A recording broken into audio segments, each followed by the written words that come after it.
கோவில் மூடி இருக்கும்போது சாமி கும்பிடலாமா?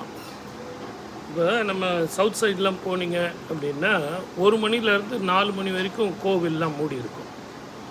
சரிங்க சார், இவ்வளோ தூரம் வந்துட்டோம், நான் போகிற வழி, நான் கும்பகோணம் போயிட்டுருக்கேன், சீர்காழி கோவில் எதிரில் வருது, சட்டநாதர் கோவில் ரோடு மேலேயே இருக்குது, அப்படி இறங்கி ஒரு கற்பூரம் ஏற்றி படியிலேயே சாமி கும்பிட்டுட்டு போகலாமா அப்படின்னா அது தவறு.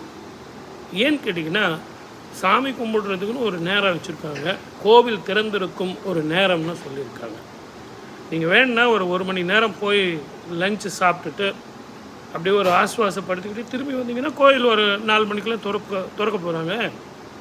அதை விட்டுட்டு கோயில் மூடி இருக்கும்போது சுவாமியை கும்பிடுறதோ, இந்த படிக்கட்டில் வச்சு கற்பூரம் ஏற்றுறதோ, வெளியே இருக்கிற சுவாமிகளுக்கு ஒவ்வொரு சுவாமிக்கும் கற்பூரம் ஏற்றி வழிபடுறதோ அது மிகப்பெரிய தவறு. இது நீங்கள் எளிமையாக புரிஞ்சுக்கணுன்னா, நீங்கள் கூட ஒரு ஆஃபீஸில் வேலை செய்கிறீங்க, உங்கள் ஆஃபீஸ் டைம் தவிர உங்கள் ஆஃபீஸ் ஒர்க்கு யாராவது வீட்டில் சார் கொஞ்சம் எனக்கு ஆஃபீஸ் ஒர்க்கு எனக்கு முடிச்சு கொடுங்க சார் அப்படின்னு சொன்னால் உங்களுக்கு எப்படி இருக்கும்? சார் இப்போ தான் நான் ஆஃபீஸில் இருந்து வந்தேன், தயவு செஞ்சு நீங்கள் நாளைக்கு காலையில் 10 மணிக்கு ஆஃபீஸ்க்கு வாங்க அப்படின்னு சொல்வீங்களா இல்லையா? அது மட்டும் இல்லை, ஒவ்வொரு கோவில்லையும் உள்ள சட்ட திட்டங்களுக்கு நம்ம கட்டுப்பட்டு அந்த உடை, நடை, பாவனை, பேச்சு இதையெல்லாம் நம்ம ஃபாலோ பண்ணணும். ஏன்னு கேட்டிங்கன்னா, ஒவ்வொரு கோவிலுக்கும் ஒரு ரூல்ஸ் அண்ட் ரெகுலேஷன் இருக்கும். அதை விட்டுட்டு நான் கும்பகோணம் போகிற வழியில் இந்த மாதிரி கோவில் இருக்குது, நான் கண்டிப்பாக பார்த்தே ஆகணும். ஒரு சில பேர் தன்னுடைய பவரை யூஸ் பண்ணி சில கோவில்கள்லாம் திறந்துட்டு சுவாமி தரிசனம் பண்ணுவாங்க, இல்லை லேட்டாக மூட சொல்லுவாங்க.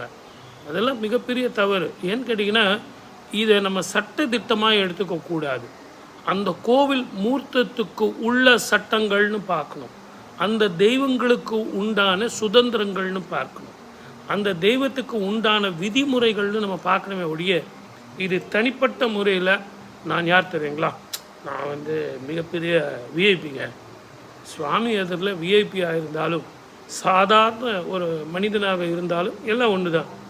வாயில்லா ஜீவன்களே இறைவனை வழிபட்டு முக்தி பெற்ற இந்த ஊர் தான் தமிழ்நாடு. இந்த தமிழ்நாட்டில் மனிதர்கள் மட்டுமல்ல, வாயில்லா ஜீவன்களும் இறைவனை வழிபட்டு முக்தி பெற்றிருக்கு, மறுபிறவி இல்லாத வாழ்க்கை வாழ்ந்திருக்குன்னா, அப்போ மனிதர்கள் நம்ம என்ன பண்ணோம்? இந்த சட்ட திட்டங்களை நம்ம ஃபாலோ பண்ணோம். சப்ஸ்கிரைப் பண்ணிட்டீங்களா? தயவு செஞ்சு சப்ஸ்கிரைப் பண்ணுங்கள், ஷேர் பண்ணுங்கள். ஒவ்வொரு நாளைக்கு 2 வீடியோ வேணுமா? பண்ணுங்கள், பேசுவோம்.